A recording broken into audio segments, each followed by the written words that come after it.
Bonjour. Alors, on s'est arrêté dans le paragraphe de la dispersion de la lumière et plus exactement dans le premier sous-paragraphe concernant la réfraction de la lumière. Avant cela, s'il vous plaît, essayez d'ajouter ces exemples, d'accord? Essayez de les ajouter dans vos cahiers concernant quelques exemples de la célérité de l'onde lumineuse, la célérité de la lumière. Par exemple, la lumière se propage dans l'air à une vitesse de 3,10 à la puissance 8 mètres par seconde, le verre par cette valeur et l'eau par cette valeur. C'est bon? Alors, à la classe, on a déjà vu, on a déjà noté ces titres-là. Étude de la dispersion de la lumière, petit 1, la réfraction de la lumière. On a expliqué ce que c'est la réfraction de la lumière. Ici, vous avez un schéma explicatif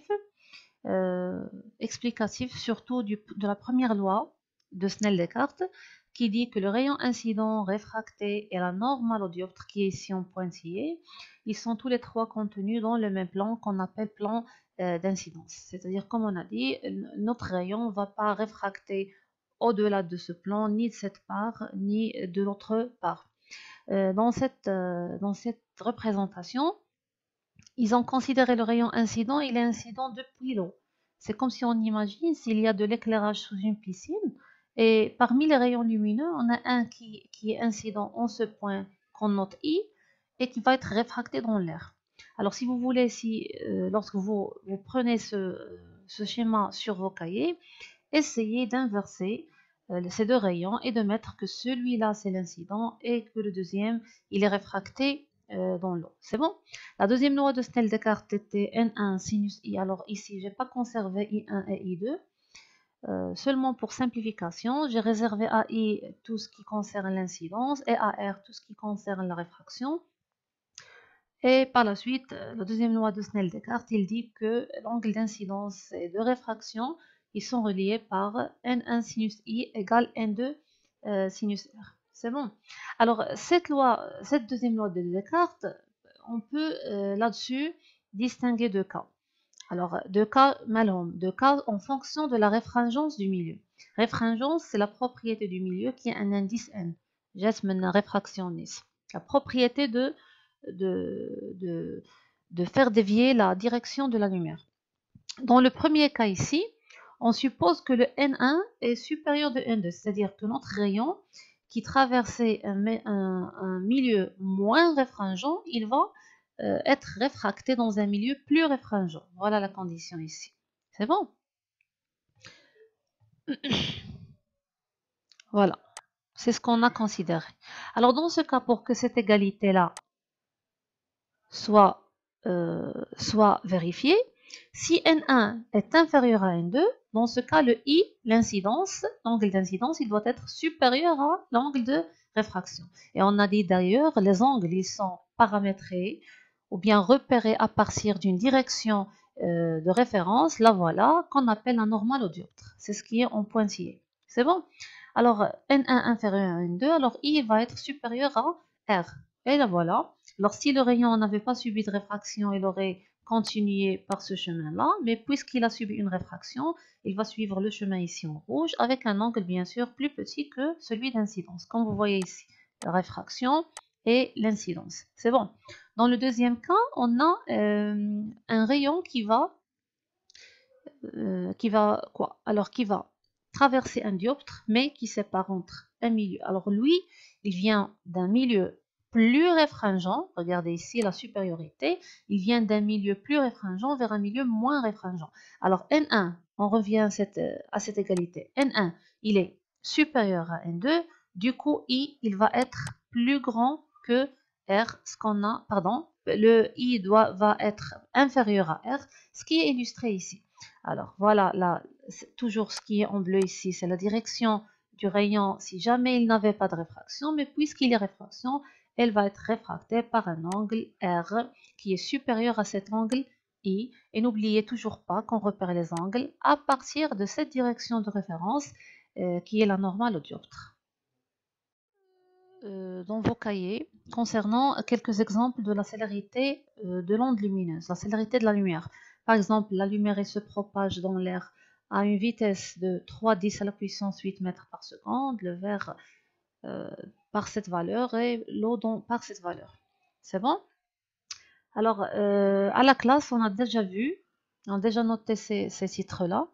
Étude de la dispersion de la lumière, petit 1, la réfraction de la lumière. On a expliqué ce que c'est la réfraction de la lumière. Ici, vous avez un schéma explicatif. Surtout de la première loi de Snell-Descartes, qui dit que le rayon incident, réfracté et la normale au dioptre, qui est ici en pointillé, ils sont tous les trois contenus dans le même plan qu'on appelle plan d'incidence. C'est-à-dire, comme on a dit, notre rayon ne va pas réfracter au-delà de ce plan, ni de cette part, ni de l'autre part. Dans cette représentation, ils ont considéré le rayon incident, il est incident depuis l'eau. C'est comme si on imagine s'il y a de l'éclairage sous une piscine, et parmi les rayons lumineux, on a un qui est incident en ce point qu'on note I, et qui va être réfracté dans l'air. Alors si vous voulez, lorsque vous prenez ce schéma sur vos cahiers, essayez d'inverser ces deux rayons et de mettre que celui-là c'est l'incident et que le deuxième il est réfracté dans l'eau. C'est bon? La deuxième loi de Snell-Descartes était N1 sinus I. Alors ici, je n'ai pas conservé I1 et I2. Seulement pour simplification, j'ai réservé à I tout ce qui concerne l'incidence et à R tout ce qui concerne la réfraction. Et par la suite, la deuxième loi de Snell-Descartes, il dit que l'angle d'incidence et de réfraction, ils sont reliés par N1 sinus I égale N2 sinus R. C'est bon. Alors, cette deuxième loi de Descartes, on peut là-dessus distinguer deux cas. Alors, deux cas malhom, deux cas en fonction de la réfringence du milieu. Réfringence, c'est la propriété du milieu qui est un indice N. J'esmène réfraction NIS. La propriété de faire dévier la direction de la lumière. Dans le premier cas ici, on suppose que le N1 est supérieur de N2, c'est-à-dire que notre rayon qui traversait un milieu moins réfringent, il va être réfracté dans un milieu plus réfringent. Voilà la condition ici. C'est bon? Voilà. C'est ce qu'on a considéré. Alors dans ce cas, pour que cette égalité-là soit vérifiée, si N1 est inférieur à N2, dans ce cas, le I, l'incidence, l'angle d'incidence, il doit être supérieur à l'angle de réfraction. Et on a dit d'ailleurs, les angles, ils sont paramétrés ou bien repérés à partir d'une direction de référence, la voilà, qu'on appelle la normale au dioptre. C'est ce qui est en pointillé. C'est bon? Alors, N1 inférieur à N2, alors I va être supérieur à R. Et la voilà. Alors, si le rayon n'avait pas subi de réfraction, il aurait continué par ce chemin-là, mais puisqu'il a subi une réfraction, il va suivre le chemin ici en rouge, avec un angle bien sûr plus petit que celui d'incidence, comme vous voyez ici, la réfraction et l'incidence. C'est bon. Dans le deuxième cas, on a un rayon qui va traverser un dioptre, mais qui sépare entre un milieu. Alors lui, il vient d'un milieu plus réfringent, regardez ici la supériorité, il vient d'un milieu plus réfringent vers un milieu moins réfringent. Alors N1, on revient à cette égalité. N1, il est supérieur à N2, du coup I, il va être plus grand que R, le I va être inférieur à R, ce qui est illustré ici. Alors voilà, là, toujours ce qui est en bleu ici, c'est la direction du rayon si jamais il n'avait pas de réfraction, mais puisqu'il y a réfraction, elle va être réfractée par un angle R qui est supérieur à cet angle I. Et n'oubliez toujours pas qu'on repère les angles à partir de cette direction de référence qui est la normale au dioptre.